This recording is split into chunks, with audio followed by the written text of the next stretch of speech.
ถ้าญาติโยมไม่แน่ใจว่าได้ยินเสียงของพระอาจารย์หรือไม่นะตะกี้เป็นเทพแต่ตอนนี้เป็นอันรายการสดเรียบร้อยนะเนื่องจากว่าติดงานอยู่ ติดประชุมออนไลน์นะสถานะตอนนี้ก็เข้ามาจัดรายการกันสดๆเนาะสถานเดี๋ยวพระอาจารย์เอาหูพระอาจารย์ขึ้นก่อนเดี๋ยวสถานจะว่ามาแต้กับบัดแต้เองนะแค่นี้มาละ เอามาสถานมาตะกี้อันพระอาจารย์ที่ประชุมอยู่นำเทปออกนะแต่ตอนนี้ก็เข้ามาจัดรายการสดเรียบร้อย ไม่แน่ใจว่าสถายังฟังอยู่หรือไม่0811786604ภัยที่โทรมาตะกี้พระอาจารย์หับบัตรสักกำเนาะโทรมากำหนึ่งว่านี่วันพัดที่10เมษายน2568นะส่วนสถานีที่ตามพระอาจารย์ทาง Facebook Live น่าจะหันละว่าวันนี้พระอาจารย์เข้ารายการสดส่วนสถานีฟังรายการของพระอาจารย์อยู่ เอามาแล้วฮะมายุ่นเจ้าภาษาเจ้าพระโหชัดเจนก่อนเจ้าสักเด็ดดีเจ้า ป่าซักหวังจินพอดีพระอาจารย์ที่ประชุมอยู่บัดตกเลยโอ้พี่ผลท่องผลท่องหงบอกอันเทวดาตัวตกขนาดนักพระโหกะบอกเทวดาตัวเจ้าเอามาตั้งรถตกลำปางก่อนลมแห้งก่อน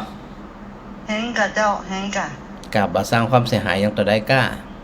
มันนี้ยังโอเคเจ้าอยู่กับหลานกะอยู่กับหลานนี่เป็นอย่างอันฝนสบายดีอันพระโห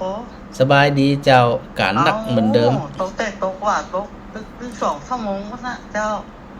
ก็ดีละจุ่มช่ำโอ้น้ำทั้งฝั่งเลยลำปางเขาว่าปุ่นวันที่12วันนะเจ้าเดี๋ยวก็ถึงโต๊ะมันถึงหน้าเปิดเรียบสปะเจ้าสปะสปันเจ้าเรียบร้อยละอยู่ดีมีสุขเน้อเจ้าฟังทุกคืนน่ะสาวหลายฟังเทปมาหลายคืนแล้วเน้อเจ้าโอ้ก็เจ้าอันถ้าเจ้าฟังพระโคต้องกูขึ้นเจ้าดีละสาธุโดยเน้อมายุนเน้อเจ้าสาธุเจ้าตรงนี้จะน้อยเจ้าพระโคเจ้า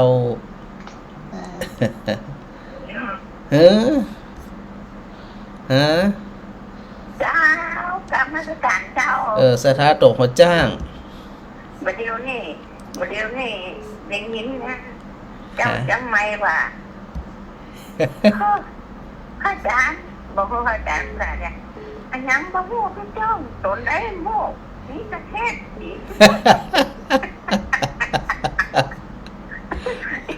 ่แม่ก็ไงหัวที่เทพเป็นทีมเนี่ยสมัยแข่งไข่พวกนั้นลูก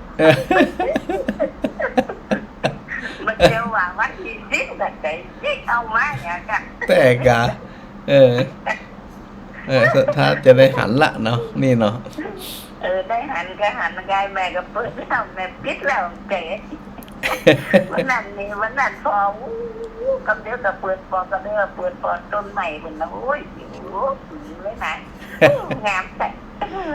งามกะมันเป็นงามแน่นอนอ่ะงามแต่ก็ไปปวดหัวนอนนะครับไก่แม่พูดไอ้อีกเพิ่งแม่นั่นว่าดูยังไม่คุณลูกบอกเลยว่าอาจารย์ไปยีนี่แต่อาจารย์จุ๊บแล้วเนี่ย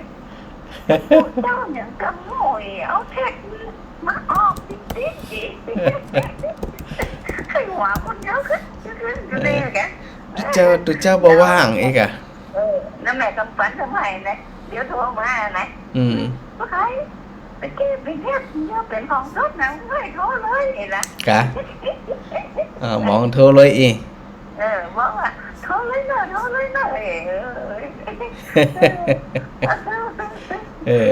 ก็ดีละอันตีได้อย่างก็ตีได้อันฟังพระอาจารย์ từ phán thép cả phán này nhà cả phán á เจ้าติดงาน không sợ mày thì mẹ nên á thìว่าที่คนตายแล้วคนไปกินกระเต็มหมูนะแต่ว่าจานเราจะไม่ใช่แค่ไข่นะแม่ว่าไข่ไม่แน่นอนเนาะภาษาแคบไข่ก็ได้กินกับแคบไข่เนาะก็แคบหมูย่ำเกยใส่เลยดีละเจ้าสาธุเจ้าเจ้าสาธุเน้อเจ้าแม่สิคุณกับภาษาทำสักหัวเจ้าแน่ว่านั่นก็ทำเจนนั่นขี้ปีไม่ผูแน่น้ำผูแน่แม่ว่าโอ้นี่เทียบผมว่าไม่ผูเนี่ยชื้นได้เนาะแม่ไอหัวคนเนี้ยกำหวันนี่หนาพอเทียบที่เก่าหนาเทียบที่เก่าหนาแม่น่ะมันติดงานเหี่ยติ๊กเจ้าเดินตังผ่องงานซบผ่องงานเตดบรรยายผ่องงานมันเยอะเนาะเจ้าบ่คืนงานหนักไปทำธุระที่อยุธยาผ่องอีกอะงานทั้งนั้นน่ะก็ปั๊บไปตามนั่นน่ะก็สถานดีละได้ฟังเทปเก่าๆผ่องนี่แน่ฟังเทปมันกับหวานดีละเจ้าตัวเก่าอู้ผ่องอันนี้กะม่วนล้อบอกแม่บอกไข่แต่ฟังตัวเก่าอู้มันม่วนนี่นะไอ้เนี่ยไม่ว่าไอ้เนี่ยแม่ฟังโอ้ยฟังบักเก่าบักเกียนี่หมดจะตายนั่นน่ะเจ้าไอหัวตึงเปิดตึงตัวเนี่ยเจ้าสาธุตัวเนอสัตว์เด็กนี่เนอเจ้าสาธุแม่เจ้ากำลังใจให้เนอสาธุสุขภาพแกก็เจ้าฮะแม่มาไล่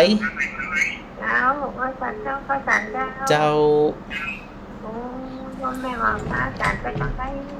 ฮะเจ้าอ่านถึงไปทางใดเนี่ยเจ้าอยู่ที่วัดที่วาเนี่ยงานมันหลายบ่ได้มันคืองานหลายได้แล้วตอนสบายดีแล้วตอนสบายดีเจ้าปกตินี่ล่ะปกติก็ดีเจ็บป่วยบ่ใครจะเป็นเทพพระอันถามอย่างคนไทยเนาะก็แม่หันว่า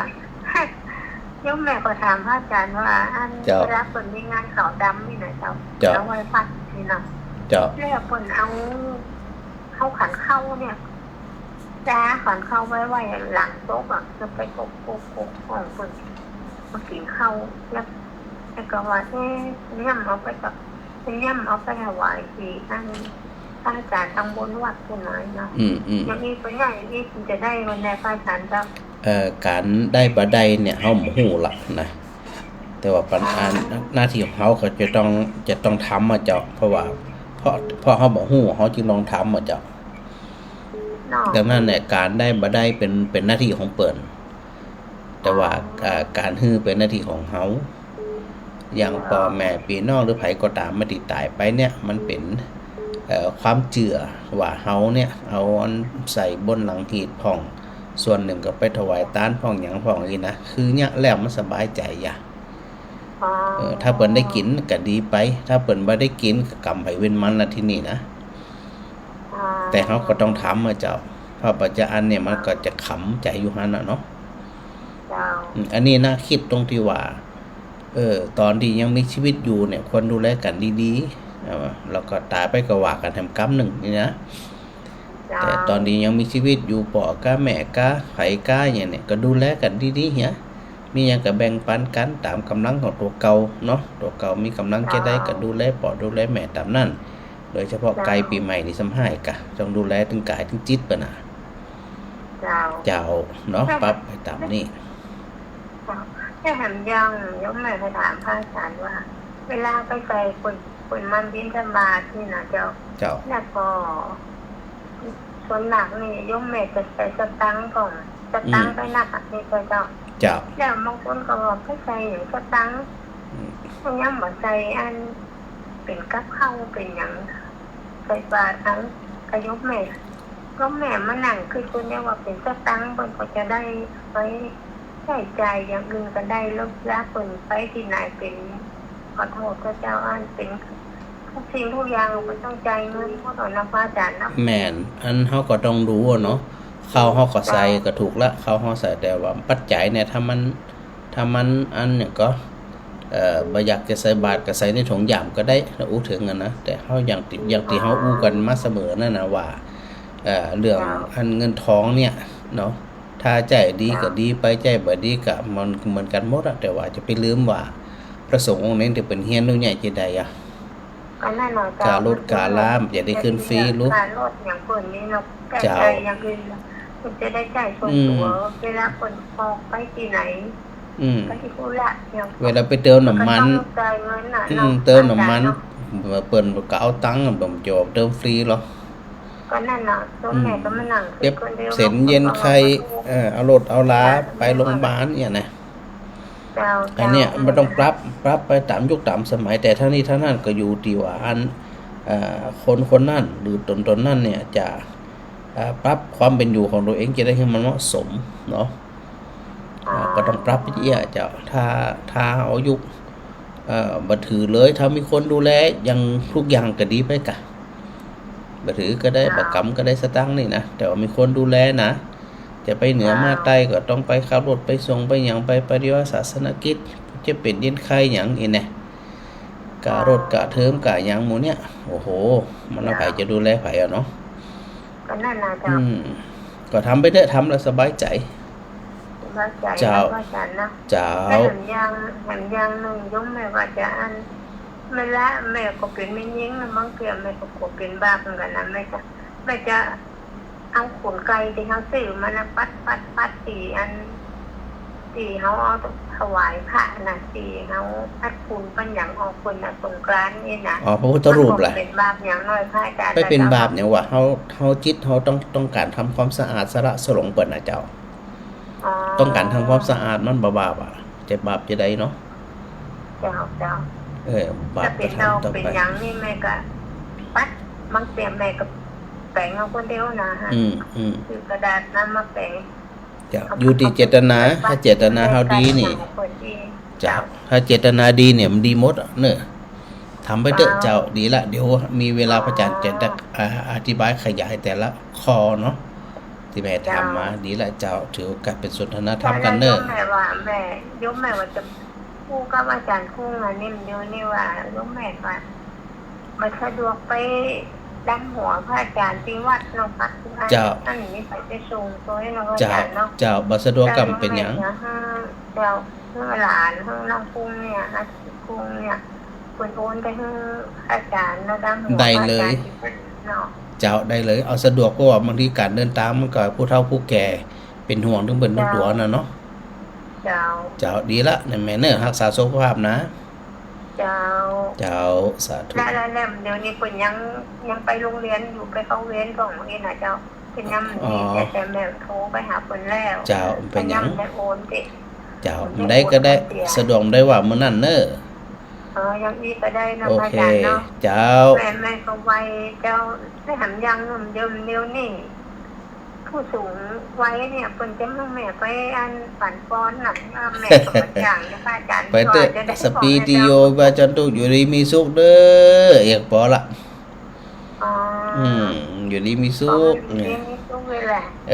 แค่อีพอละเอาเต่าที่เฮาว่าใดเนี่ยเนอะเจ้าลำนิดลำไรเอาโอเคสาธุเนอะเจ้าสาธุสาธุเจ้าสาธุเจ้าคำถามหลายๆคำถามเนาะจริงๆแล้วก็เป็นเรื่องใกล้ตัวของหมู่เฮาทั้งหลายเนี่ยนะ081โทรมาใหม่แม่วินโทรมาใหม่แม่อ้อยโทรมาใหม่ ไอ้เฮามาก่อนก็เอาคนนั้นก่อนเอาแม่มาลีขึ้นก่อน เจ้าแม่มาลี นมัสการเจ้าพระอาจารย์ ก็ตัวเจ้าหายอีก โอ้เจ้าหาย หายแต่หายว่าหายกี่วัน หายแต่หายว่าหายเมินกันเนอะแม่ช้าไหวใส่ยันไปยันพอปฏิกองคุณจ้ากลัวพระอาจารย์น้องเล็กกายไม่ได้ฟังทั้งหน้าพระอาจารย์ทั้งน้องอยู่นี่ ตะเคินเนี่ย ไปอันบรรยายธรรมให้กับเนนผักดูรอดที่วัดไร่ศิลาท้องเจ้า เวลาเดียวกันเนี่ย2 ทุ่ม เจ้า คืน แล้วพระอาจารย์มาไม่ได้เจ้าอยู่อยุธยา มาวันใดหามาวันที่8วันนี้วันที่10แล้วกับอันคืนก่อนๆก็ไปเป็นเจ้าภาพงานศพตีอันแม่ท่ามันกล้วยหลวงวันก่อนก็ไปปุ้นไปที่ไหนอะไปอันแม่หัวก็ขาปุ้นเห็นไหมโอ้มีกะการนะเจ้า เดินสายเป็นเนาะ ไปเป็นเจ้าภาพเป็นรัก ก็แบ่งเวลากันไปยังกันไปอย่างนะ ช่วยมาตามพระอาจารย์เนอะรักษาสุขภาพด้วยเพราะว่าอากาศมันเปลี่ยน เจ้าก็เหมือนกันนั่นแหละเนอะ เจ้าเดี๋ยวแม่กันเนาะฟังอยู่แล้วก็ฟังเทปดูเป็นอย่างเจ้า ตอนรายการพระอาจารย์ก็อันติดประชุมออนไลน์อยู่เจ้าก็เลยเอาเทปออกก่อน ออกแต่หมอยุ่แม่ก็ไปนั่งนะเนี่ยพอผ่านที่เก่าของพระอาจารย์เดี๋ยวติ้งออกมาพระอาจารย์ออกมาละเนาะโอเคสาธุนะแม่เนอร์สาธุเจ้า สาธุเจ้าสถาบันหมอสถาบัน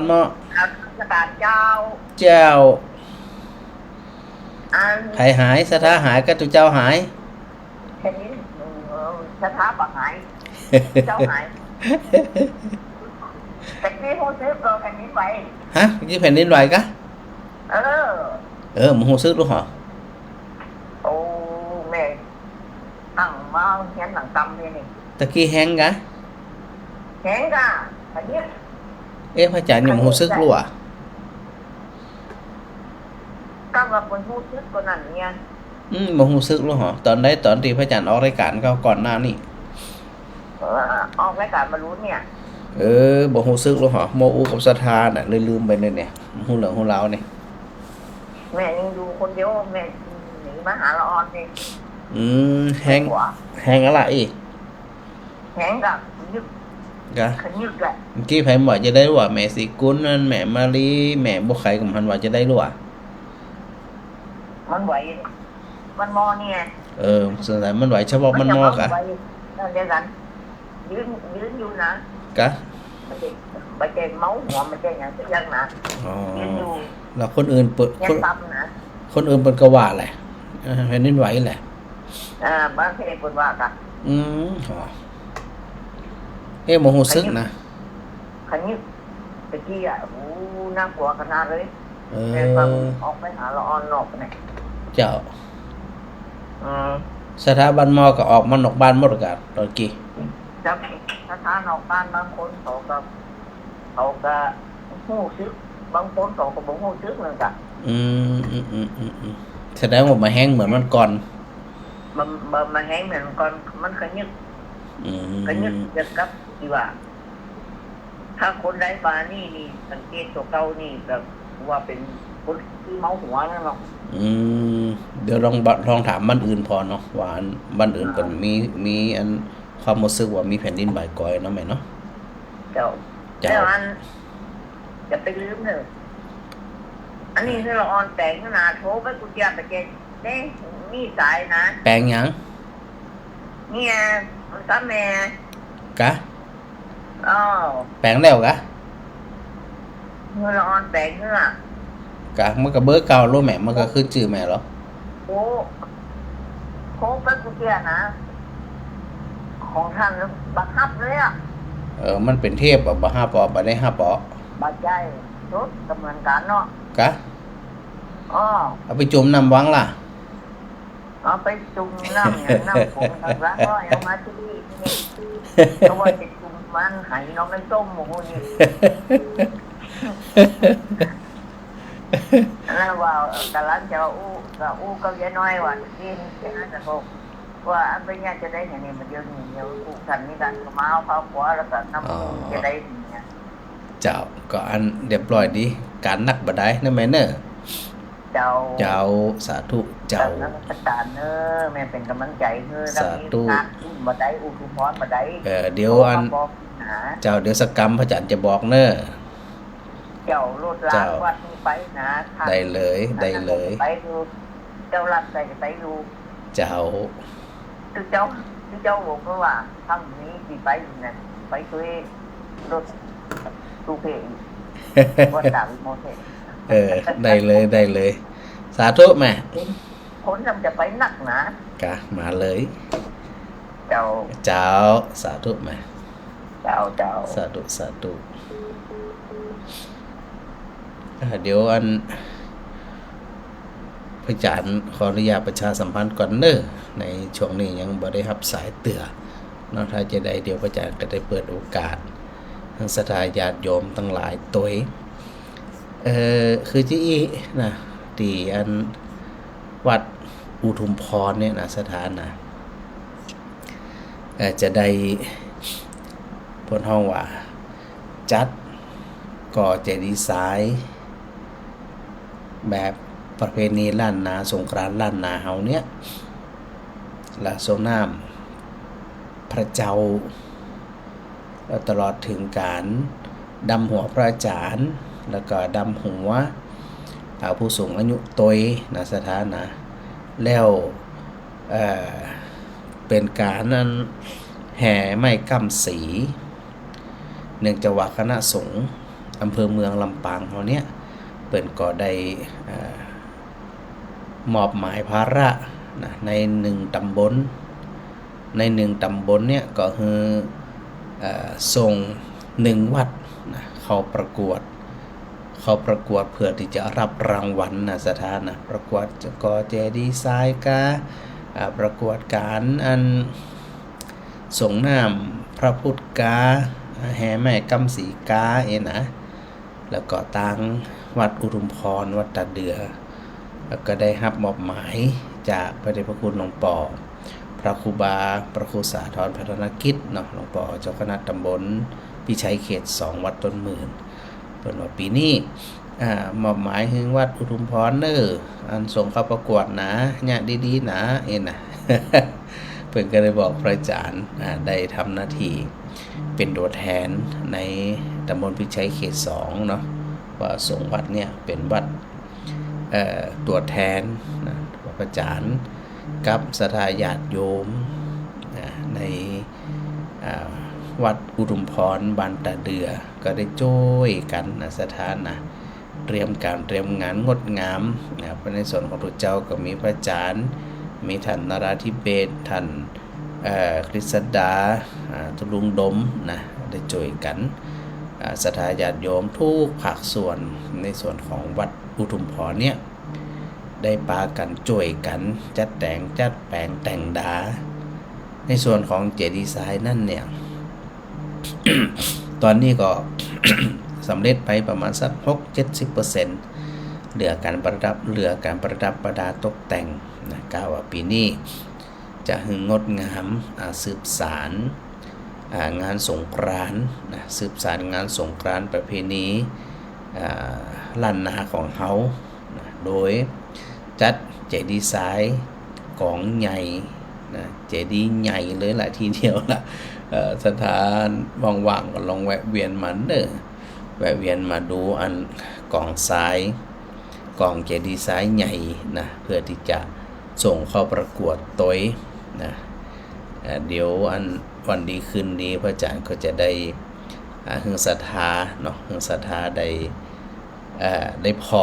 ในหูปของพระอาจารย์เนี่ยนะหึงศรัทธาได้พอไว้แล้วก็นอกจากนั้นก็จะมีเจดีย์น้อยแหมเจดีย์น้อยกับบันน้อยสักกำดูท่าทางนี่นะ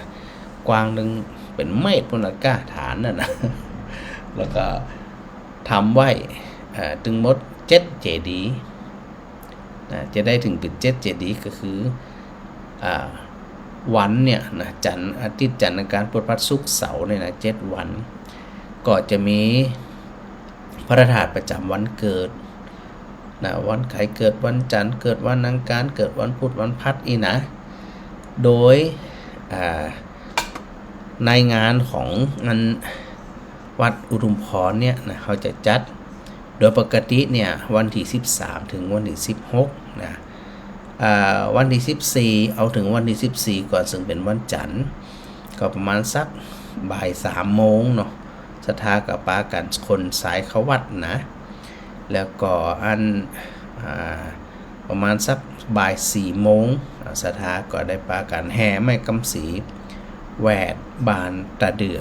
อันนี้คือเป็นวันที่14เนาะส่วนวันอังคารที่15นะ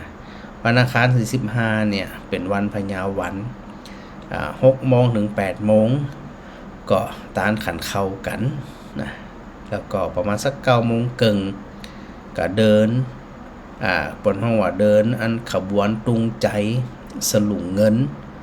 แล้วก็10 โมงทางพิธีได้ถวายตุงใจแล้วก็ถวายไม้กำสีอันนี้เป็นวันที่15ในวันที่15เนี่ยสถานสำคัญนะเขาจะมีการเดินขบวนเนาะสถานเนาะเดินขบวนขบวนตุงใจนี่นะใส่ผ้าปืนเมืองเขานี่ละคือสลุงกันแล้วก็ถือตุงตัวตุงใจกาตุงใส่หมูกายนะงามๆนี่นะเขาจะพากันเดินขบวน เดินขบวนเข้าวัดเพื่อที่จะน้อมถวายเป็นพุทธบูชาตึงตุงใจตึงเจดีย์ซ้ายตึงไม้กำสีนะเขาจะถือโอกาสประมาณสัก10 โมงเหนือสถานเนี่ย 10 โมงเขาจะได้ทำพิธีตรงนี้ดังนั้นเนี่ยในส่วนของเจดีย์ประจำวันเกิด7 เจดีย์เนี่ยนะกำลังทำอยู่แล้วก็อย่างที่อาจารย์พูดตะกี้นะสำเร็จไปก็ประมาณสัก 60-70% เหลือแต่การประดับเนาะแล้วก็เลยได้กับพระลูกศิษย์ท่านนราธิเบศว่าไหนๆเขาก็ทำละก็เลยอยากแก่ประชาสัมพันธ์ฮือศรัทธาเนี่ยได้รวมขบวนโดยหรือศรัทธาอยากจะรวมเป็นเจ้าภาพเจ้าภาพเจดีย์ซ้ายนี่นะงามเดี๋ยวจะประดับให้งามเลยกันละกันนั่นละขึ้นจื่อด้วยนะถ้าใครเป็นเจ้าภาพโดยได้ไว้เนาะอย่างงามเลยนะเดี๋ยวพระอาจารย์จะถ่ายรูปไว้เอาขึ้นในจอใน1 เจดีย์เนี่ยใน7 วันเนี่ยนะก็คือศรัทธาได้ห่วมเป็นเจ้าภาพก็คือ999 บาท อย่างงามเลยแล้วก็เดี๋ยวจะถึงท่านเบนเนี่ยได้ทำปลายจื่อเจ้าภาพหรืออาจจะร่วมตัวกันเกิดวันจันทร์หลายคนสมมติเขาจะเอาเจดีย์วันจันทร์นี่นะอาจจะรวมกัน3 คน 5 คนอย่างกันแล้วแต่ศรัทธามีความพร้อมเพื่อที่จะเปิดโอกาสเนาะศรัทธาได้ถือโอกาสถวายเจดีย์ซ้ายเป็นเจดีย์ตึ้งเจดีย์เลยนะเขาโดยทั่วไปเนี่ยนอกจากเขาเป็นเจ้าภาพแล้วเขาก็สามารถเปิดโอกาสให้คนอื่นนั้นนะได้นำซ้ายเนี่ยเขามาก่อเจดีย์น้อมถวายเป็นพุทธบูชาเจดียะก็คือเป็นเครื่องระลึกถึงพอถึงคราวปีใหม่แต่ละปีเนี่ยเขาก็ถือโอกาสได้ขนซ้ายเขาพัดบัดเดี๋ยวนี้เนี่ยจะไปขนตาก็มันน่าจะมีแล้วนะตั้งปอเหรียญตั้งศรัทธาหลานแม่ด้วนที่เปิ้นทำตาซ้ายนี่นะเปิ้นก็เอามารวมเอามาให้ตั้งไว้ที่วัดศรัทธาญาติโยมเวลาเข้ามาก็ต้องไปตักติตาละก็มาตักตีในวัดที่ศรัทธาญาติโยมเปิ้นถวายมาเนี่ยศรัทธากับปูจาแล้วแต่จะใส่กองบริจาคต่อได้กันแล้วแต่เฮาถือโอกาสว่าเฮาได้ก่อเจดีย์ทรายพิเศษก็คือได้เปิดโอกาสให้ศรัทธาญาติโยมได้รับเป็นเจ้าภาพได้เลยนะ999 บาทต่อ1เจดีย์จะให้พระเจ้าหน้าที่เปิ้นได้ปริ้น เอกสารติดจื่อว่าอันพระธาตุวันนี้ได้มีเจ้าภาพท่านนี้มาหาเป็นเจ้าภาพเรียบร้อยแล้วนะโดยในแต่ละวันเนาะในแต่ละวันไผ่ที่จ้องก่อนเกาะสามารถที่จะเป็นเจ้าภาพเจดีย์องค์นั้นมีการประดับประดาอย่างงามเลยทีเดียวแหละจะคือมันออกในลักษณะของธีมแบบ สงกรานต์ล้านนาส่งเข้าประกวดด้วยนะโยมนะถ้าสมมติว่าได้รางวัลนะเฮาตีรวมเป็นเจ้าภาพจะได้ถือโอกาสว่าเฮามีส่วนอย่างยิ่งในการที่จะอันต่างวัดอุทุมพรที่พระอาจารย์ทำอยู่เนี่ยว่าได้มีโอกาสเนาะได้ไปอันรับรางวัล1 2 3นะมีรางวัลที่1รางวัลรางวัลที่2รางวัลแล้วก็รางวัลที่3รางวัลทั้งหมดมี5รางวัล ดังนั้นเนี่ยก็สถาท่านใดอยากจะร่วมเป็นเจ้าภาพก็สามารถติดต่อพระอาจารย์ในรายการก็ได้หรือว่าหลังไม้ก็ได้นะหมายเลขโทรศัพท์ของพระอาจารย์บอกครั้งหนึ่งเพราะว่าหลายคนเนี่ยจนกระทั่งถึงปัจจุบันเนี่ยยังบ่ฮู้จักเบอร์โทรของพระอาจารย์เตือกก็มี บางคนนะจดหมายเลขพระอาจารย์ไว้เนิ่น086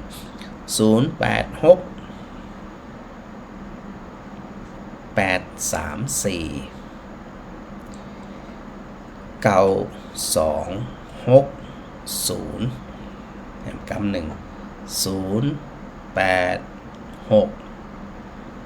834 9260นะสถานะ แล้วก็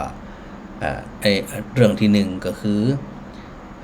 เชิญชวนสถารวมเป็นเจ้าภาพตาลเจดีย์ประจำวันเกิดและประการที่2สถานที่มาสะดวกมาร่วมเดินขบวนกันงามๆเลยนะจะจัดริ้วขบวน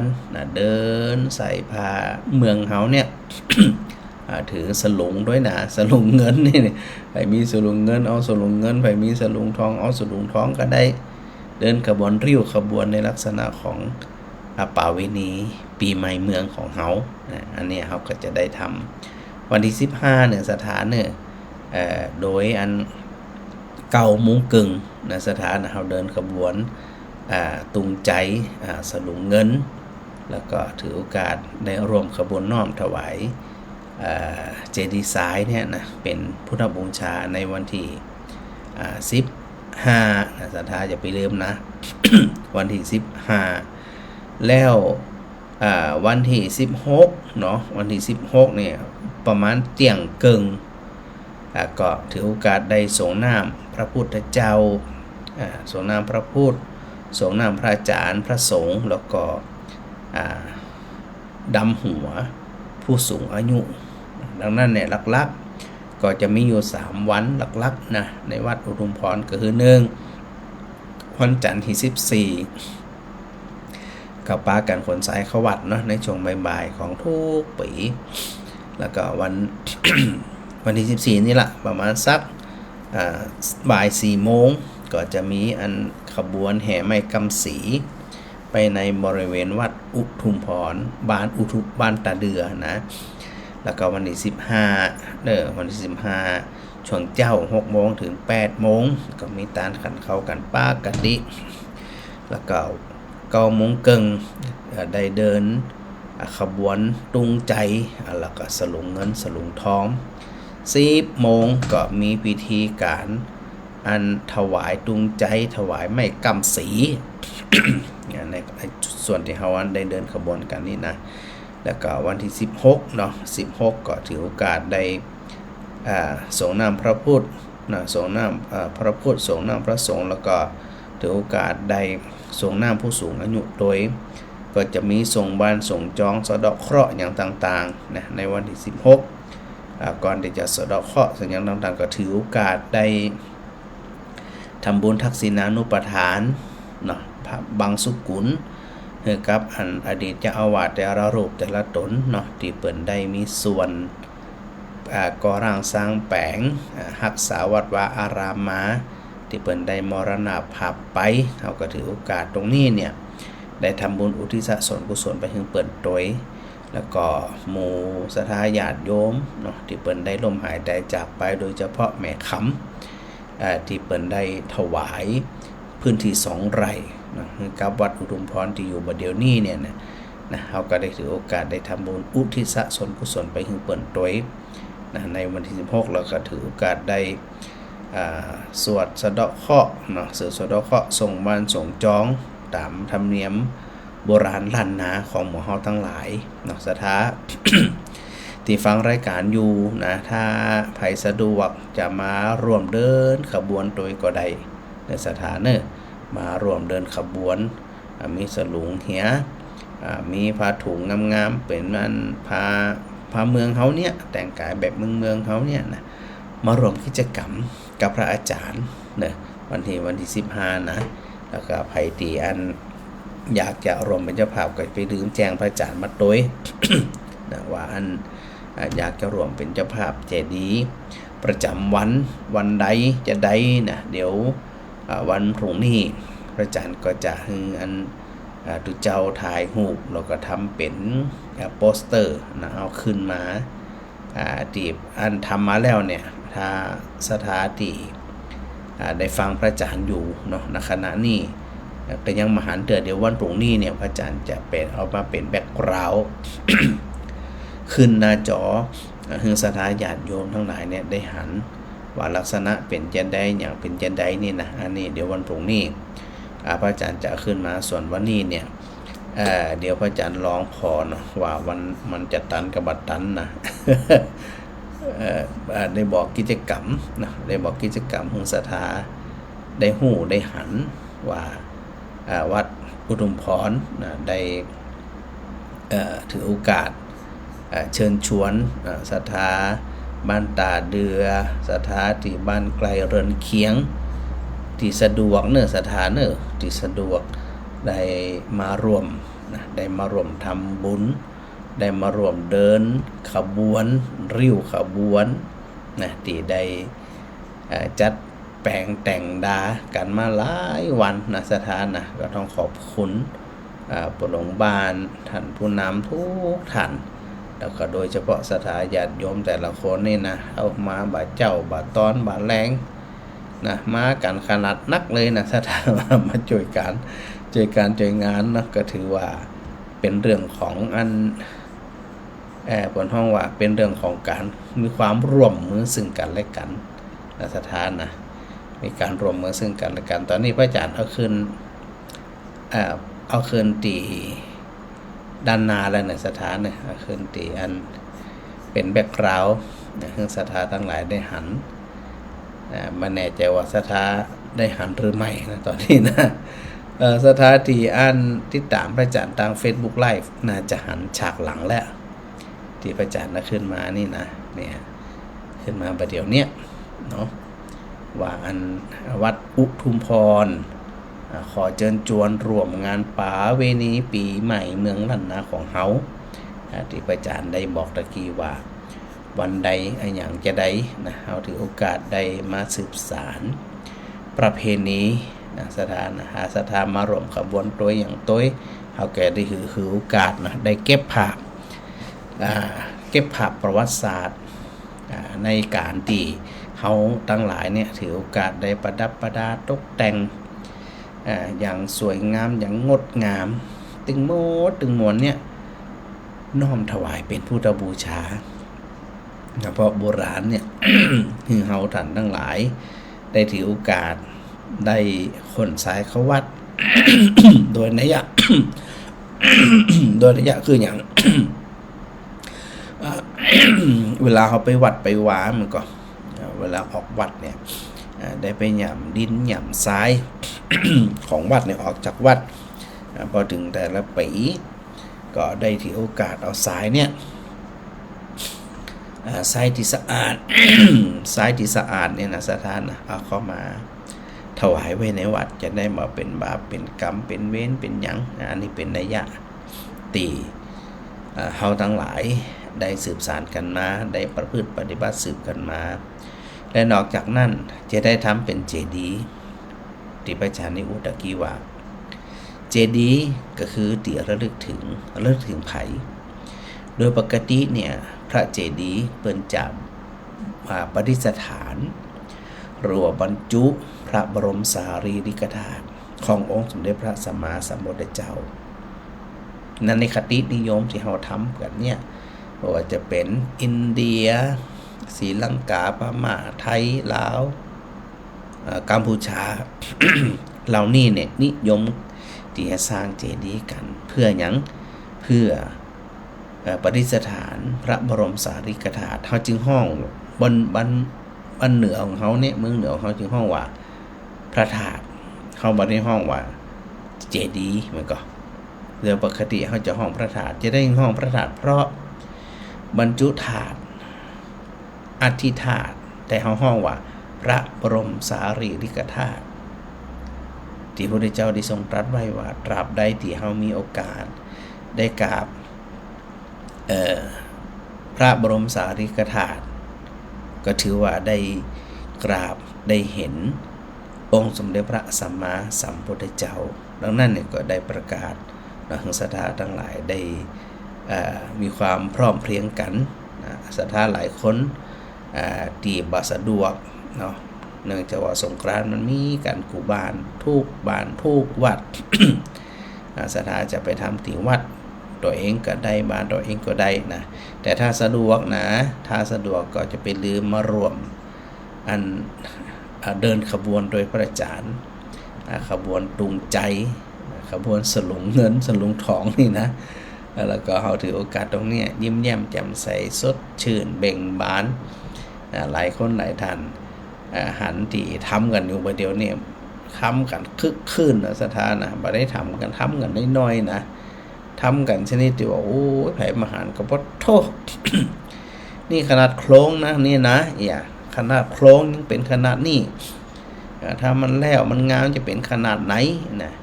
เดี๋ยววันที่วันที่12เนี่ย12ของแมลงทุกอย่างจะเสร็จสมบูรณ์เนื่องจากว่าถ้าเฮาประดับตอนนี้เกิดเป็นฝนเป็นลมมาอิ่มไหลเดี๋ยววันที่2เนี่ยรับรองได้เลยว่างดงามแน่นอนนะสถานะไม่ลืมนะมาเดินขบวนด้วยกันมารวม รวมกินรวมแอลรวมตาน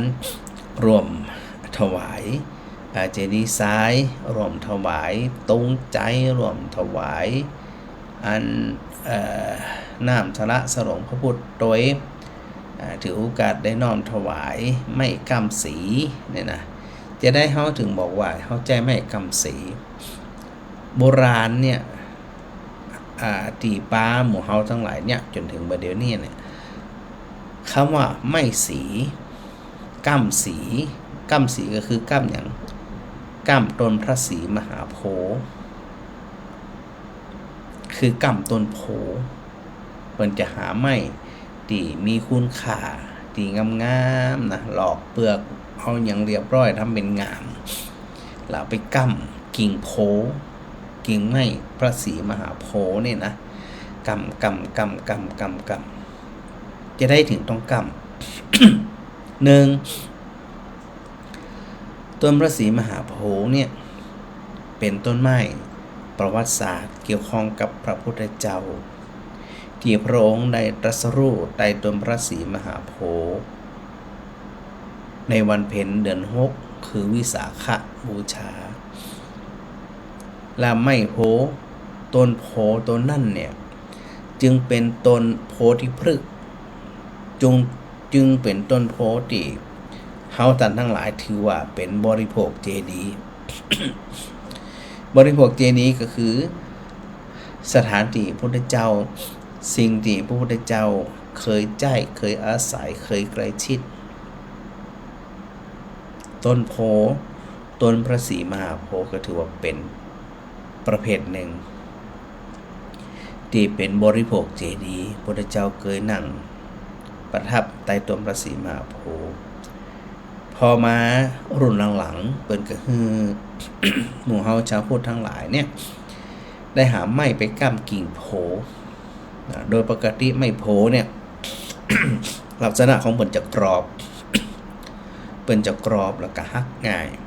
นะหักง่ายหักกรอบแล้วเวลาเฮาเอาไม้ไปกงไปกำเนี่ยก็อยู่ให้เหมือนบางกิ่งโพกิ่งไม้สีมหาโพธิ์เนี่ยหักลงมาแล้วมีนัยยะจะใดมีนัยยะของโบราณเปิ่นเลิกซึ่งมากกว่านั้นนะสถานะเราเกิดบอกกว่าวัดใดหมู่บ้านใดยังมีสถาติเป็นผู้ที่ยังมีประเพณีในการหาไม้มากำสีกำโพวัดนั่นหมู่บ้านนั่นยังมีศรัทธาต่อพระพุทธศาสนาอย่างเหนียวแน่นถ้าบ้านใดวัดใดบ่ทำ มันก็เสมือนหนึ่งว่าเฮาละเลยพระโบราณเปิ่นวางไว้ซึ่งมากเลยกรรมคือจะได้ถ้าประเพณีเหล่านี้ยังมีอยู่แสดงว่าเฮายังนึกถึงวัดวาอารามเฮายังนึกถึงพระพุทธศาสนาอยู่กรรมคืออย่างกรรมพระพุทธศาสนาเหมือนกับว่าเฮาท่านทั้งหลายเนี่ยปากันรักษาพระศาสนาโดยบ่ให้พระศาสนาในล่มที่เฮาทั้งหลายได้รวมสนทนาธรรมกันถึงวันเนี่ยได้ปากันเข้ามาวัดมาวาได้การปากันมาสร้างวัดวาอารามทำความสะอาดวัดก็ตามฟังธรรมก็ตาม เสมือนหนึ่งว่าเฮานั่นเนี่ย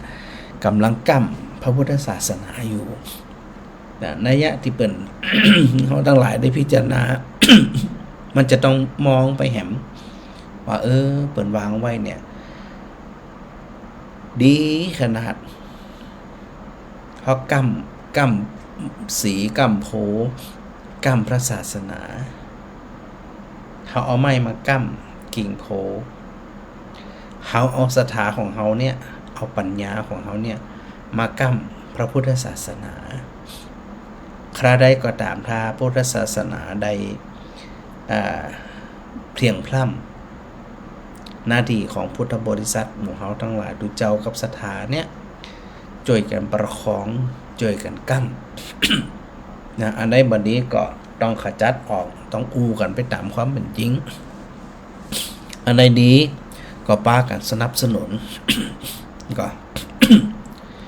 ปากันสนับสนุนดูแลกันอย่างมาเดี๋ยวนี้เนี่ยเวลาศรัทธาพอทางโซเชียลเนาะเขาก็จะหันหมู่ TikTok กันอย่างกันเขาจะทำแบบพิเรนน่ะนะพิเรนก็คือพระพุทธรูปนะตึงหนังก็ดีตึงยืนก็ดีเหาะผ่องเต้นผ่องตีลังกาผ่องเอาประสงค์นะที่เป็นห้อง AI เนี่ยเนาะทำโดยระบบ AI เนี่ยเอาพระสงฆ์ไปตีลังกาไปตีไปต่อยไปอย่างสปะสปันนะมีในอันหมดมาเดี๋ยวนี้นี่นะแม้แต่พุทธรูปเขาก็ยังทำมาเป็นแอนิเมชันเอา AI เนี่ยมาทำนะพุทธรูปเต้นผ่อง ต่ำจังหวะเพลงนี่นะเหาะผ่องยั้งผ่องถ้าหมู่เขาทั้งหลายหันแล้วเนี่ยเขากึดจะได้ ปล่อยมันเลยต่ำเลยก็ว่าจะต้องรวมพลังในการที่จะปกป้องในการกั้มพระพุทธศาสนาการที่เขาจะไปห้ามมันบ่น่าได้ละเพราะโซเชียลเดี๋ยวนี้มันกว้างเนาะมันเร็ว สั่งอย่างกระจังสั่งกำเดียวนะแสดงคือมันแปลงอย่างกระจังมันสั่งมันทำกำเดียวนะเร็วมากเลยจึงเหมือนว่ามีดาบสองคมคนที่บ่ได้นับถือพระพุทธศาสนาเขาก็หมวนเขาไปเล่นนะไปเล่นไปเยาะเย้ยถากถางเอาไปปุยจีปุยย้ำเหยียบย่ำ หลายสิ่งหลายอย่างหลายตีหลายแห่งแต่ถ้าหากว่าเฮาบ่ามีจิตใจที่มันคงเนี่ยเฮาอาจจะโคตรนะเฮาอาจจะมึดว่ามันยะอย่างจะได้ยะที่อีที่อัน เป็นการทำลายพระศาสนา ต้องจัดการ เขาจะไปจัดการจังได๋ซะท่าในเมื่อมันมาทาง AI มันมาทางโซเชียล ห้ามมาได้ละนะแต่ว่าสิ่งที่เขาจะต้องทำทันทีก็คือตั้งหลักก่อนจะไปฝังดาฝังว่าจะไปฝังคือความสำคัญกับสิ่งทั้งหลายเหล่านี้คนที่ทำออกมาอย่างนี้เนี่ยเขาบอกมีความปรารถนาดีอยู่แล้วอยู่นี่นะเขาไม่จะปรารถนาดีต่อพุทธศาสนาอยู่แล้วก็นั่นเขามาทำล่ะอย่างเขาทำเนี่ยเขาทำก่อนเขาไปทำอย่าง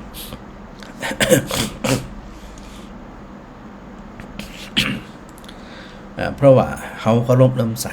ในพระพุทธเจ้าในพระธรรมเจ้าแล้วก็ในพระอริยสงฆ์เจ้า เขามาทำที่ใจต้องนักแน่นก่อนจะไปฟังดาฟังว่าฟังอย่างก่อนอันนี้คือ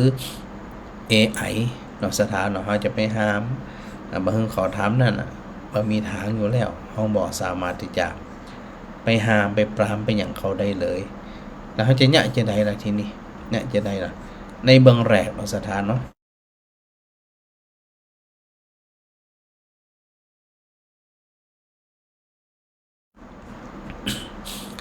ในเบื้องแรกเขาก็จะต้องใช้สติปัญญาเขาว่าพอมากระทบใจของเขาแล้วเนี่ย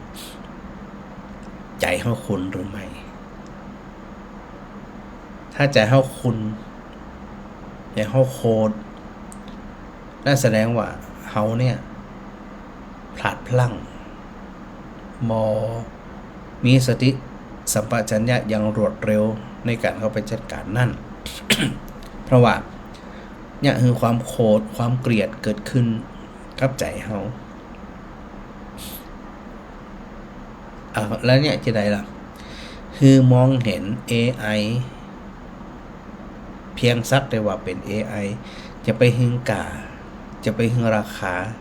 จะไปหึงความสำคัญแต่นี่ในที่ของเขาในเมืองต้นนะ นะแล้วพอเสร็จเรียบร้อยเขาก็บ่คุณใจบ่มืดบ่เกลียดบ่โกรธมองถึงคือว่าคนมันบ่าเลื่อมใสมันจะไปคิดดีจะได้มีแล้วเขาจะเอาความคิดการกระทำของคนผ่านเหล่านี้เนี่ยมาเนี่ยเข้าใจเขาเป็นตุกว่าน่าจะใจ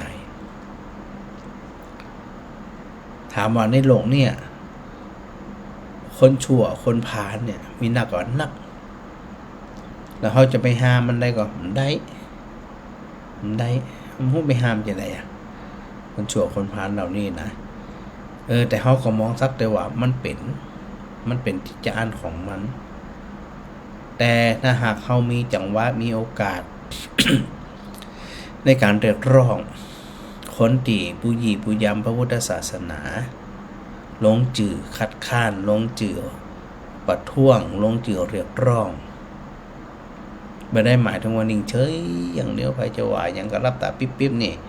บ่ใจลักษณะของพุทธะบ่ใจลักษณะของพระพุทธศาสนาที่พระอาจารย์ได้บอกสุดท้ายอยู่เสมอเนี่ยก็ว่าแกล้วกล้าอาจหาญฮึกเหิมจะไม่นั่งง้ออยู่ใดจิตเฮาบ่คุณบ่มัวก็จริงแต่พอคราวมีโอกาสตอบโต้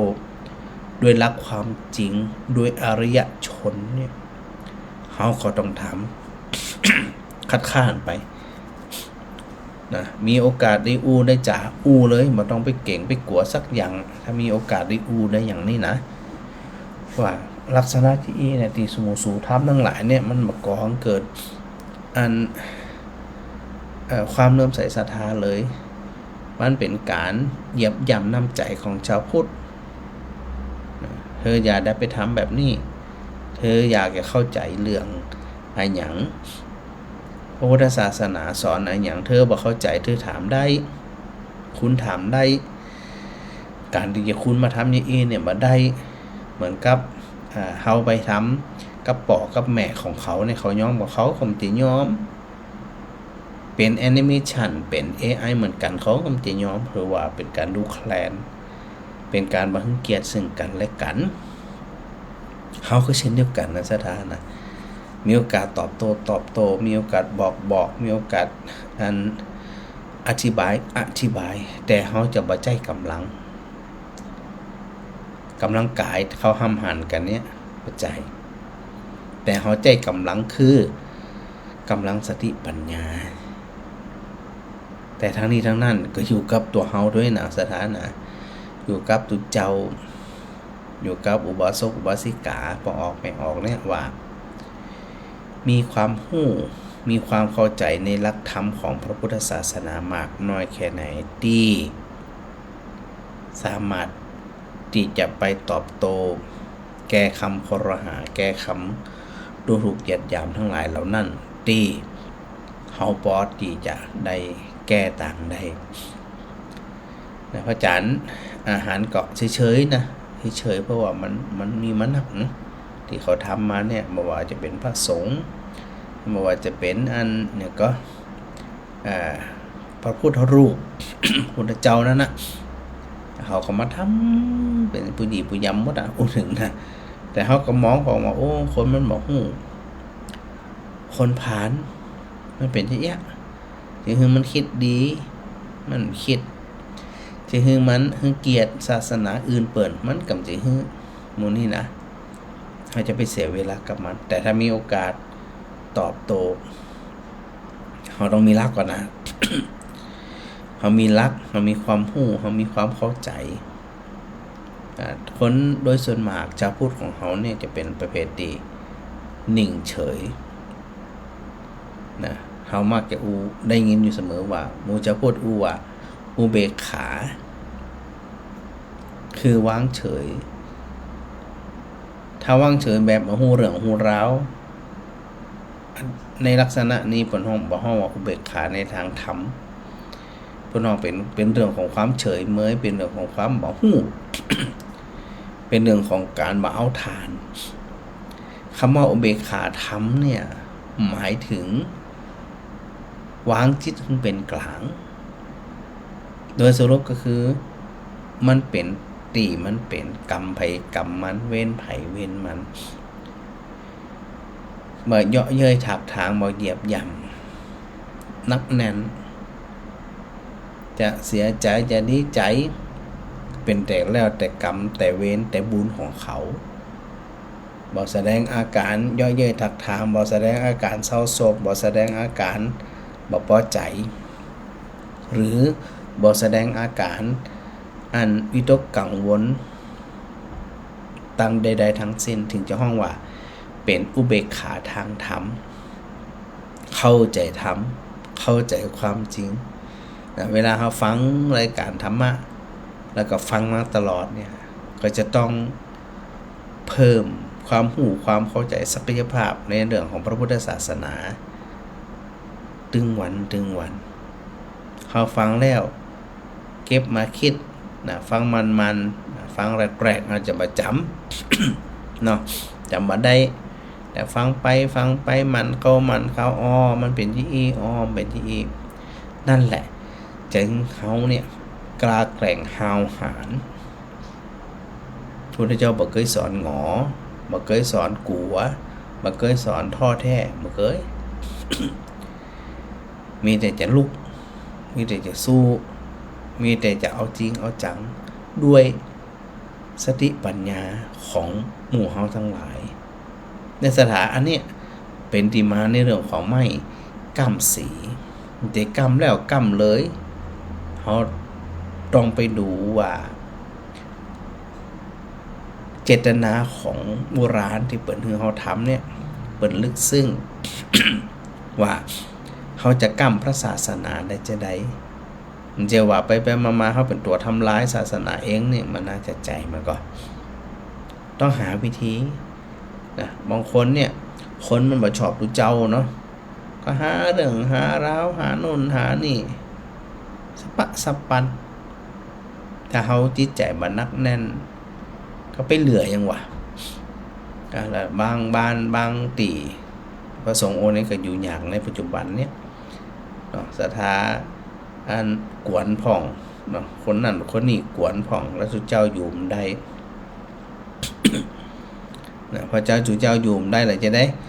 เป็นนิมนต์ทุเจ้าท่านทุเจ้านี้เอามาปั่นป้อนวันสำคัญของพุทธศาสนาเข้าว่าสาปีใหม่แล้วตอนมีทุเจ้าจะได้มาดูแลกันดีๆเนี่ยมันได้หมายถึงว่าทุเจ้าจะดี สมบูรณ์100%ทุกรูปทุกตนมัก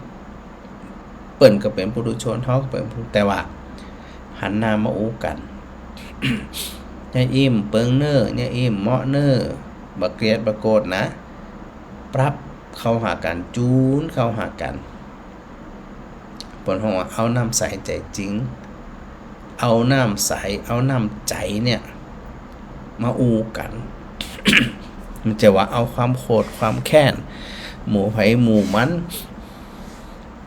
อันนี้บ่ใจละทางพุทธศาสนาสุดท้ายที่พระอาจารย์ได้อู้อยู่เสมอว่า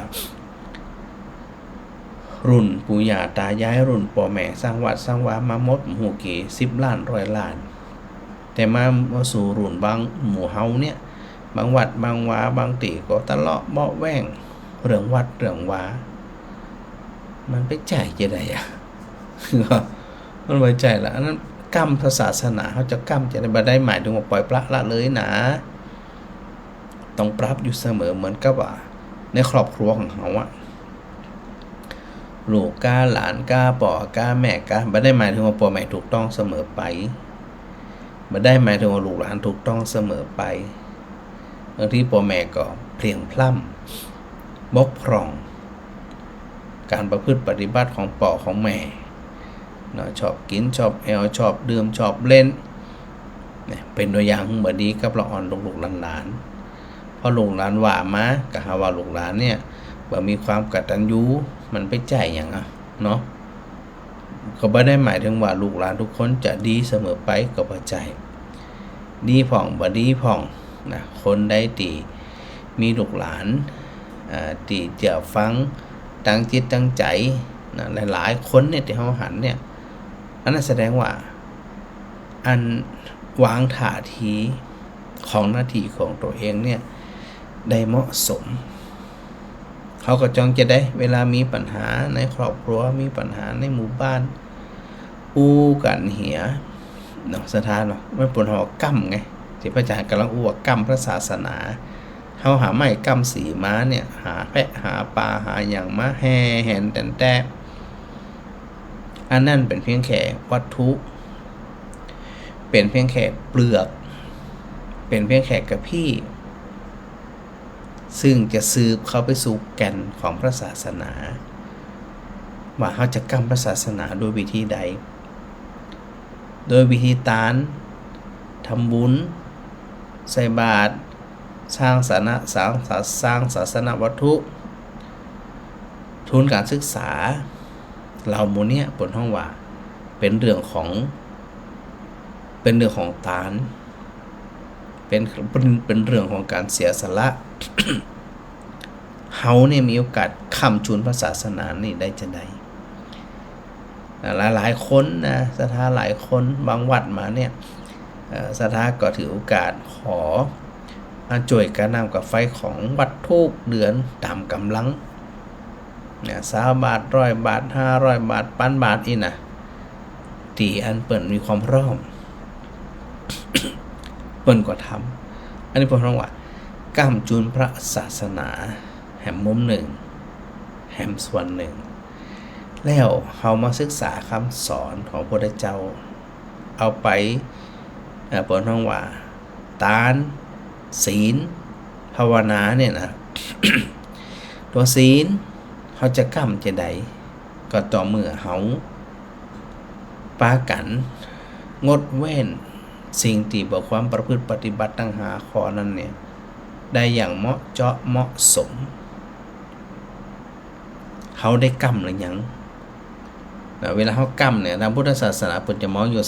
3นะเปิดห่อไตรสิกขาทานศีลภาวนาศรัทธาจะต้องเอาไม้กำ3 ไม้เนี่ยไปกำตัวเก่าพอกำตัวเก่าได้อย่างมั่นคงแล้วมันคือการกำพระพุทธศาสนาอันไหนที่บ่ดีบ่ถูกบ่ต้องก็งดเว้นเหียในเรื่องของศีล พอก่อนปอมันเหมือน3เศร้าอ่ะก้อนเศร้า3ก้อนอ่ะ ถ้าขาดข้อได้ข้อหนึ่งมันก็ความภาวนาเปิดรวมไปถึงในเรื่องของตัวสมาธิแล้วก็ตัวสตินำไปสู่ปัญญาคือฝึกฝนอบรมคือสติปัญญามีความเข้าใจอย่างกระจ่างแจ้งบ่ถูกเหล่ากิเลสอาสวะสิ่งมักดองมักหม่มทั้งหลายเนี่ยมาข่มใจขยำใจเฮาเล่นๆต้องอาศัยกำลังของภาวนาคือในการทำสมาธิ ในการเจริญสติปัญญาไปหันไปเข้าใจไปหันตามที่มันเป็นอยู่หันอยู่อย่างชัดเจนที่มันเป็นอยู่หันที่เฮาหันอยู่เนี่ยสถานทั้งหลายว่าเปิดแห่ไม้กำสีไปเทศกาลสงกรานต์ล้านนาของเขาเนี่ยเฮาทั้งหลายก็จะไปลืมปีกกึดมาหาตัวเก่าอ่ะเฮาเนี่ย ได้ใจไม่กั้มใจของเฮากั้มชีวิตของเฮาเนี่ยหรือยังข้าบอกกั้มล่มมาเป็นทาขอล่มมาเป็นทามันเหมือนกับเฮาเนี่ยละเลยบ่ใส่ใจมันจึงกลับมาหาตัวเฮาทั้งหลายนี่ว่าเฮาเนี่ยบ่ได้ประพฤติปฏิบัติที่โบราณเปิดได้บอกไว้กล่าวไว้ว่ากรรมสีกรรมโผกรรมจิตกรรมใจเขาจะบ่ล่มเขาจะบ่ได้เพลียงพล่ำสถาก็ต้องขึ้นพอกับว่า ชีวิตใครก็ตาม ถ้าประพฤติปฏิบัติในแนวทางของไตรสิกขาก็คือเรื่องทานเรื่องศีลแล้วก็เรื่องภาวนาชีวิตจะล่มได้จะได้เฮากำไว้ นะเฮากำไว้เฮากำไว้อันเนี้ยจะไปลืมเนื้อสถานเนี่ยพยายามกำตัวเก่านะว่าเขาจะเป็นจะได้อันนี้ในเรื่องของไม่กำสีค่อนข้างที่จะยาวแต่ถ้าอู้ละเอียดเนี่ยมันมีมุมมีมิติที่เขาจะนำมาสาธยายนำมาสนทนากันได้นะแถมเรื่องหนึ่งก็ในเรื่องของทรงนามพระพุทธที่อันแม่มาไล่ถามตะกี้ว่าเขาทำความสะอาดพระพุทธ ทำความสะอาดทิ้งพระทำไปเลยศรัทธาทำไปเลยแล้วก็ใน1 ปีเขาถือโอกาสได้ส่งน้ำพระพุทธก็เหมือนกับการไปชำระเนาะไปทำความสะอาดองค์พระพุทธรูป โดยการเจ็ดโดยการถู โดยการส่งน้ำเนี่ยพอเขาทำไปอย่าไปลืมนะแม่มันเป็นอเมสมูชาแต่เมื่อใดเขานึกถึงพระพุทธเจ้านึกถึงพระพุทธรูปจิตของเขาที่จะไปทำความสะอาดตามบันเดียวของเขาก็จะมีน้ำขมิ้นส้มปล่อยเนาะน้ำขมิ้นส้มปล่อยเนี่ยก็จะเอาไปสละสลงพระพุทธรูปก่อเกิดความเป็นมงคลกับตัวเก่าเฮาตัวเฮาไปอันส่งน้ำพระพุทธรูปเฮาก็ที่จะหันจิตว่าขอให้ความสกปรกปัญหาประสาททั้งหลายได้มาลายหายสิ้นไปประดุจดังที่เฮานำน้ำขมิ้นส้มปล่อยไปส่งน้ำพุทธรูปฝุ่นกาหยังกากะรุดหายไปฉันใดชีวิตของเฮาก็ขอให้สิ่งที่บ่ดีเนี่ยรุดหายไปฉันนั้นและต่อจากนั้น ก็เป็นการส่งน้ำพระสงฆ์ในวัดวาอารามนั้นๆเพื่อที่จะยังขอขมากรรมบางทีเฮาก็อู้เล่นอู้หัวมีโอกาสได้เพลียงพล่ำนะทั้งกายทั้งวาจาต่อหน้าก็ดีรับหลังก็ดี ถือโอกาสไปส่งน้ำรดน้ำดำหัวพระสงฆ์เป็นเรื่องที่งดงาม เนาะงดงามว่าอันเวลาเขาไปส่งน้ำพระสงฆ์เขาก็ถือโอกาสที่ว่าอันกายกรรมวจีกรรมมโนกรรมใดๆที่ข้าพเจ้าได้ล่วงเกินจะได้ก็ตามตั้งใจก็ดีบ่ตั้งใจก็ดีของพระสงฆ์องค์เจ้าได้ขอได้อันยกโทษ อโหสิกรรมถึงกับอันตัวข้าพเจ้าได้เน้ออีเนี่ยที่แข่กำขันมาเนาะกำขันกำสลุงกำนำก็เป็นสมปล่อยมาตัวเจ้าอันหันก็จื่นใจละในปีนี้ก็มีอันแม่บุญยืนจันสุริยะกำลุงบ่าว ตีเป็นได้เข้ามาวัดเป็นคนแรกในสถานะ ได้มาส่งน้ำดำหัวพระอาจารย์เป็นคนแรกเลยปีนี้ได้มาละเรียบร้อยได้มาส่งน้ำดำหัวส่วนศรัทธาทั้งหลายที่มีความพร้อมเนาะจะมาส่งน้ำพระอาจารย์มาถึง2 วันก็ได้14มาร่วมเดินขบวนคนบ้านไกลบ้านไก่บ้านไก่บ่สะดวกมาวันที่16แล้วก็ถือโอกาสได้ดำหัวพระอาจารย์ในวันที่15ก็ได้นะสถานที่ฟังรายการยงที่เปิ่นบ่สะดวกมาหลายวันเนาะมาได้เฉพาะวันที่15มาร่วมเดินขบวนมาร่วมแห่ตุงใจด้วยกันนี่นะ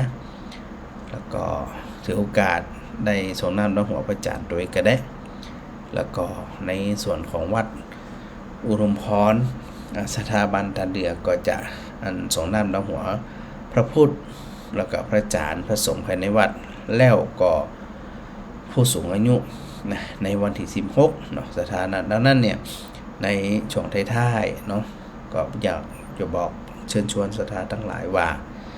ถ้าไปสะดวกก็ถือโอกาสได้มารวมบุญรวมกุศลได้มารวมขบวนประเพณีป่าเวณีปีใหม่เมืองลั่นนาเฮาด้วยความพร้อมเพรียงกันนะสถานเนี่ยก็สามารถที่จะ แจ้งความประสงค์มาถึงพระอาจารย์ก่อนก็จัดเดี้ยนะเขาจะได้จัดริ้วขบวนเนาะวางคนจันใดไผเดินจันใดหยังจันใดเอ็นนะเนาะสถานเนาะได้รวมกันรวมแรงรวมใจกันหรือจะรวมเป็นเจ้าภาพตามกำลังในการก่อดีไซน์ก็ตามอัธยาศัยในสถานเนอไอ้วินเจ้ากับไปสาพระอาจารย์เจ้าฝนตกกับตกฝนตกพระอาจารย์ตกชั่วโมงไปอย่ามาตกปุ่นอย่างวันที่7แกมาเฮ็ดลงพระอาจารย์กะเฮ็ดลงเป็นวันที่7ที่8ที่9ที่10เป็น2 วันเนาะวันนี้มาเฮ็ดบ่ลงพระอาจารย์วันนี้อันแผ่นดินไหวฮู้คิงก่อนมีกระฝนลงก็มีพ้องกะวันนี้แผ่นดินไหวฮู้คิงก่อนบ่ฮู้เลยกะพระอาจารย์ก็บ่ฮู้ว่าแม่อ้อยเป็นฮู้รั่วมันใบไม่ได้กี่โมงกะอันช่วงพระอาจารย์จัดรายการนี่กะได้ยินว่าอาจารย์เจ้าก็บ่ฮู้เป็นจังได๋ว่าที่แม่ก็จะอันนี้เหมือนกันค่ะอาจารย์เจ้าวันที่หยังไง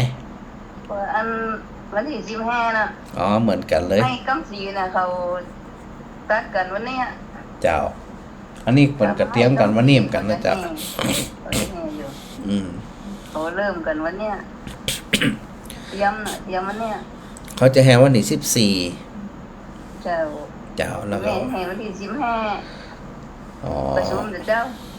าบางคนก็15พอแห่เสร็จก็ถวาย15เลยก็มีเจ้าถวาย15ถูกต้องพระอาจารย์ที่พระอาจารย์พูดเมื่อกี้เนี่ยเจ้าแม่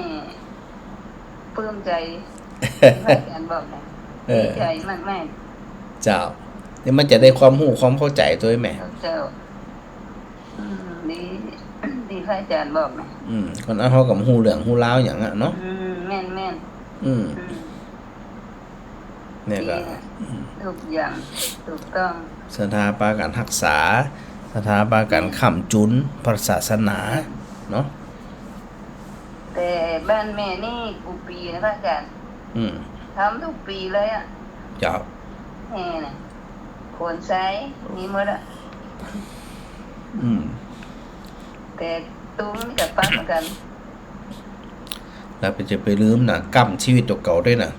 เจ้าก รรมจิตตัวเก่าด้วยนะแม่เนาะ ก็สีก็มี อืม แต่พระอาจารย์มันได้มาหันเพราะว่าบ้านแม่มันจะน้อง เดี๋ยวโอกาสกับมันมีโอกาสได้ก็ว่ากันมันนั่นนะแม่เนอะ แม่นวันนี้ลิมวนพระอาจารย์หันตามเนี่ย เดี๋ยวกะ ลิมวนพระอาจารย์มาจนได้อ่ะ ทานนิมนต์จนได้ก็สงสัยต้องไปจนได้เหมือนกันนะ จนได้พระแม่อู้ลูกหลานหลายคนเนี่ย จะ ถ้าพระอาจารย์มาช่วยแม่เนี่ยเขาก็มาเจ้าวันนั้นก็ว่าเนี่ย ดีกะ ช่วยแม่นะอย่าฆ่าพระอาจารย์นะไม่ได้ก่อนเอาทานนี่แกทานสลานี่แก อ๋อ เขาทำทานสลานี่แก จะถ้าสะดวกกะอันนั่นได้เลยนะแม่เนอะ เจ้า เจ้าสาธุแม่เบน เจ้ากับไปสาพระอาจารย์ เจ้าวันชนะโทรมามกำหลกมันออกมันคืนตีอันหน้าจอต้องเอามาโอเคนี่ได้ละโอ้มันยังรุดไปวันชนะเอาไหมเดี๋ยวอาจารย์ทับก่อนโอ้มันยังรุดหายฮัลโหลทำไม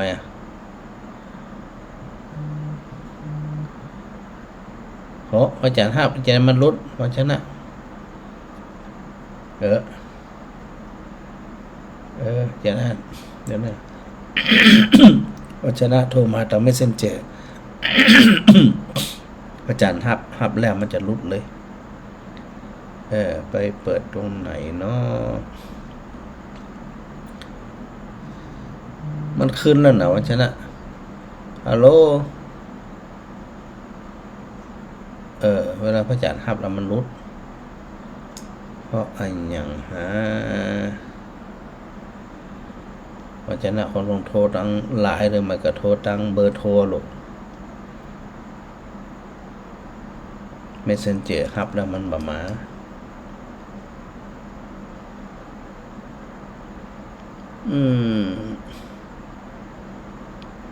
โทรใหม่นะลูกเนี่ยอันนี้มันขึ้นนะพูดทำละหลายมันขึ้นดังหน้าจอมันแล้วลูกมันบ่ได้ขึ้นอันตีเนี่ยตีอันนี้ก็มือถือเดี๋ยวโทรใหม่ต้องโทรกำ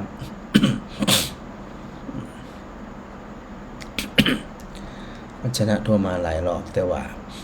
มันเป็น Messenger กับ Line มันดันไปคืนตีหน้าจอคอมเนี่ย พยายามกันต่อไปก็แล้วกัน081ที่โทรมาตะกี้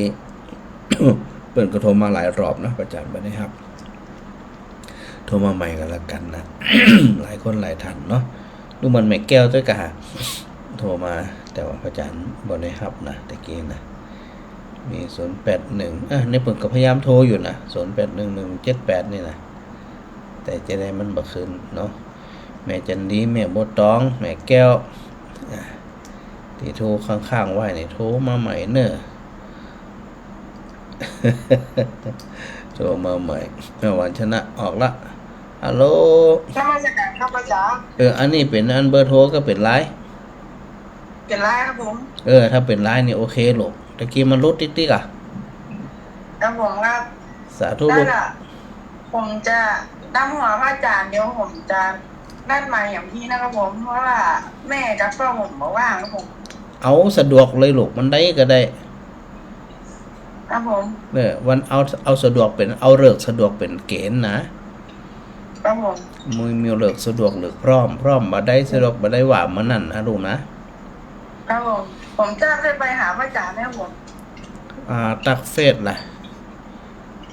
เดี๋ยวพระอาจารย์พอกรรมอะไรบางทีมันอาจจะเป็นมาหัวมันแล้วแต่นะบางทีมันก็ มันอยู่ที่เน็ตบุ๊กก็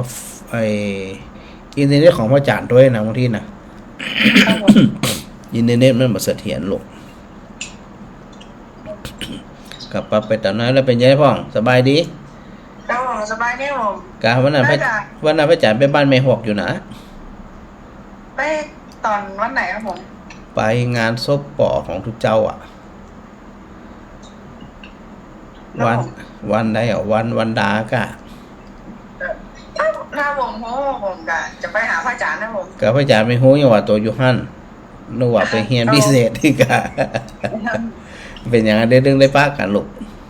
ครับผม เนาะ ถ้าผมจะไปรับหาพระอาจารย์ผมติดต่ออย่างนี้นะครับผม ได้เลยเนอะลูกเนอะ ครับผม สาธุสา ค ธุ รับผมสาธุครับสาธุครับสาธุครับ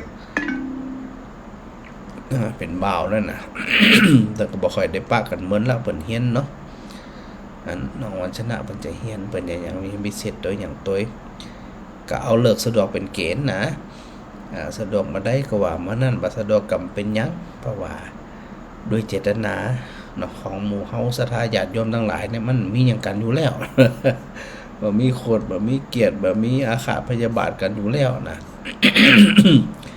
พอยงยุดนะทักทายประจานมา สาธุโดย แม่บัวตองแม่เพ่นกาฟัง